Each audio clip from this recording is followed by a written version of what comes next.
Bismillahirrahmanirrahim. Assalamualaikum warahmatullahi wabarakatuh. Selamat siang semuanya. Salam sejahtera untuk kita semua gitu ya.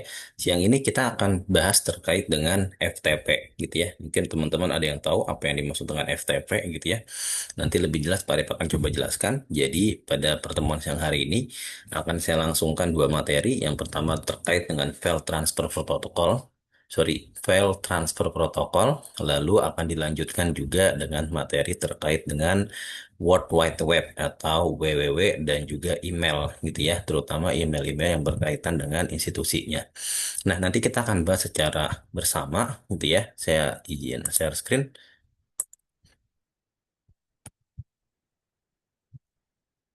Oke, ini materi sudah saya buatkan gitu ya untuk pertemuan 11, 12, 13, dan juga terakhir di pertemuan 14 sebelum nanti penjelasan terkait dengan tugas akhir seperti itu.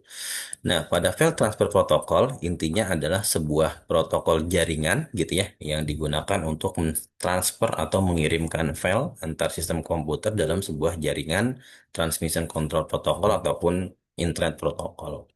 Seperti antara komputer dan juga client server gitu ya, di mana ketika katakanlah kita punya sebuah komputer gitu ya, di mana dalam komputer tersebut terdapat file, nah maka file-file yang akan kita kirimkan bisa digunakan lewat melalui jaringan.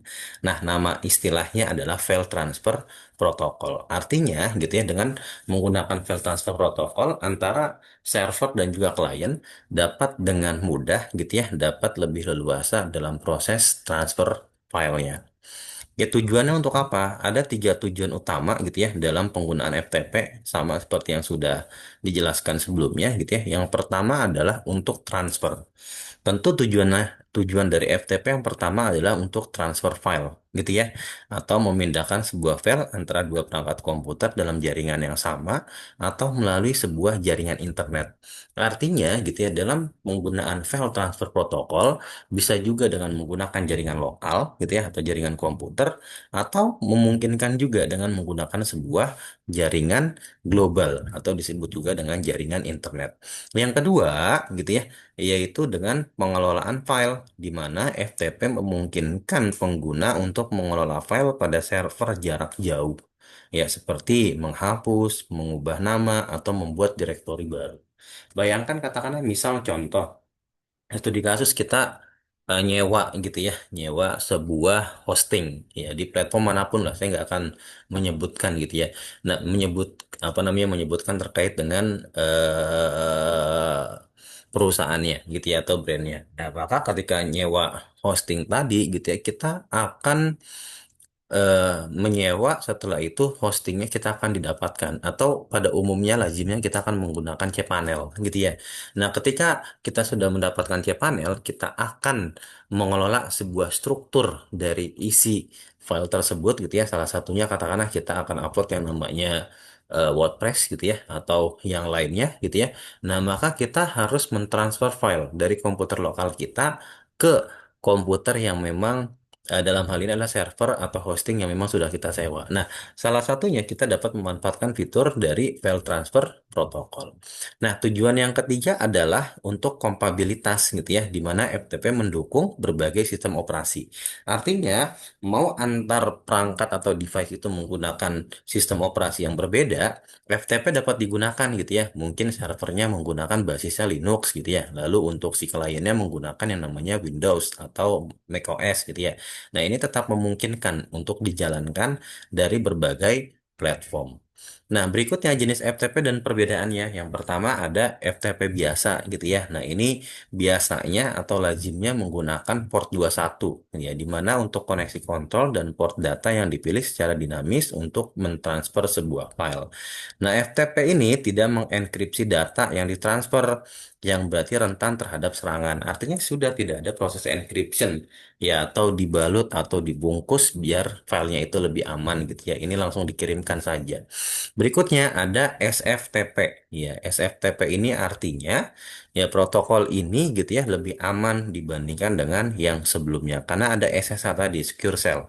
Ya, berbeda dengan FTP biasa, dengan menggunakan SFTP, file-nya tadi yang akan dikirimkan itu dienkripsi gitu ya, termasuk kredensial pengguna dan file yang dikirimkan sehingga proses pengirimannya itu jauh lebih aman.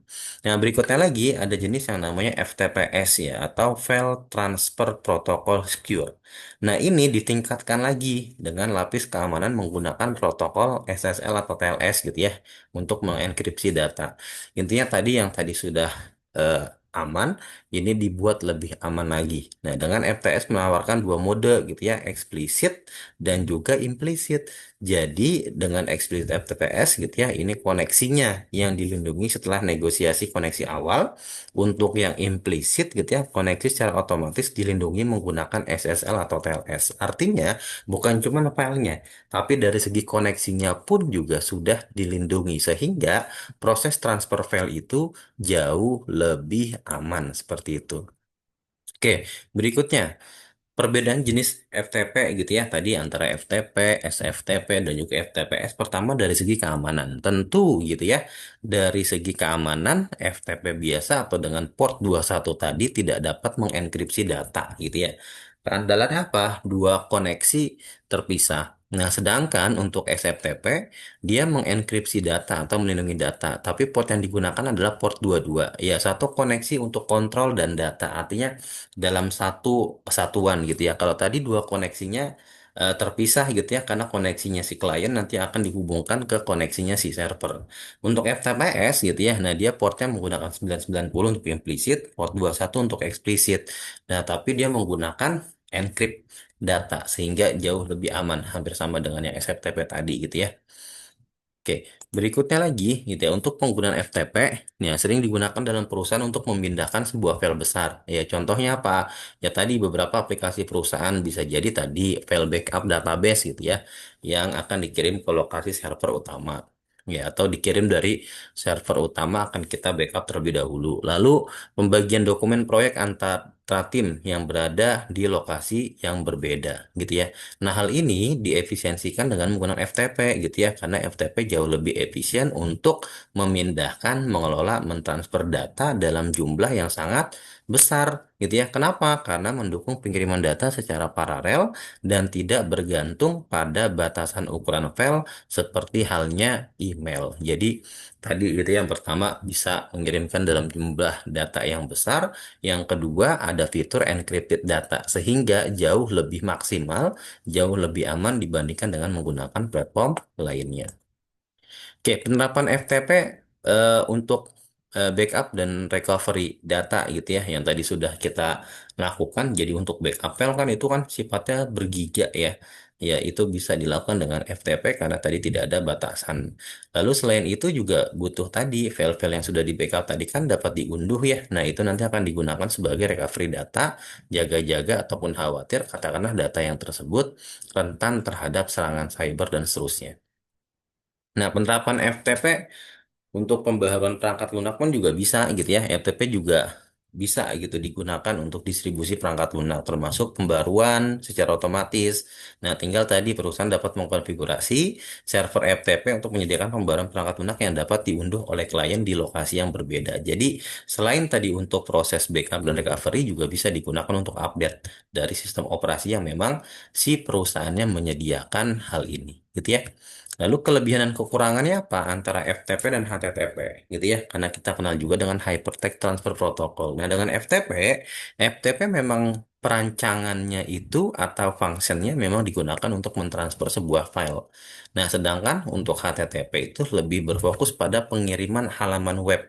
Artinya ada requested dari klien, minta gitu ya, nanti HTTP akan meneruskan kepada server ataupun server nanti akan membalikan data yang memang diminta gitu ya. Nah, ketika katakanlah masuk kepada klien tentu dengan apa namanya bahasa pemrograman yang memang sudah sifatnya HTML. Jadi ada file memang yang di-secure kan di dalam HTTP ataupun nanti HTTPS gitu ya.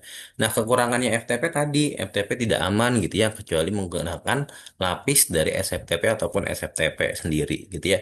Nah, sementara untuk HTTP sendiri dapat dilindungi dengan HTTPS yang sudah tadi Pak Arif infokan gitu ya. Jadi lebih ke arah untuk requested meminta sebuah data ke server. Oke, lalu kelebihan dan kekurangan SFTP dibandingkan SMB atau Server Message Block ini apa? Untuk FTP sendiri gitu ya, dia lebih efisien untuk transfer sebuah file pada jaringan yang memang yang lebih besar. Artinya file besar pun memungkinkan. Dan biasanya lebih sering digunakan dalam situasi yang melibatkan sebuah data besar. Nah, sementara untuk SMB atau Server Message Block ini lebih cocok gitu ya untuk file sharing dalam jaringan lokal ya. Dan tidak ideal untuk transfer file jarak jauh atau file besar. Kurang dimungkinkan gitu ya untuk dilakukan. Jadi lebih oke untuk melakukannya dengan menggunakan file transfer protokol seperti itu. Nah, lalu FTP juga sering digunakan dalam pengiriman file besar secara efisien. Nah, sementara tadi HTTP lebih populer untuk browsing. Dan SMB atau server message block tadi lebih banyak digunakan untuk file sharing secara bersama gitu ya. Teman-teman mau sharing file lokal gitu ya dengan jaringan lokal yang sifatnya memang skalanya masih kecil. Nah, itu menurut Pak Arif juga pas gitu ya, cocok dengan SMB. Namun, untuk file-file yang besar, jaringan global berupa internet gitu ya, karena kaitan dengan secure dari datanya ataupun membutuhkan sebuah encrypted data, maka dibutuhkan yang namanya file transfer protocol. Oke, mungkin itu untuk materi dari file transfer protokol. Nanti kita akan lanjutkan dengan materi berikutnya terkait dengan email dan www.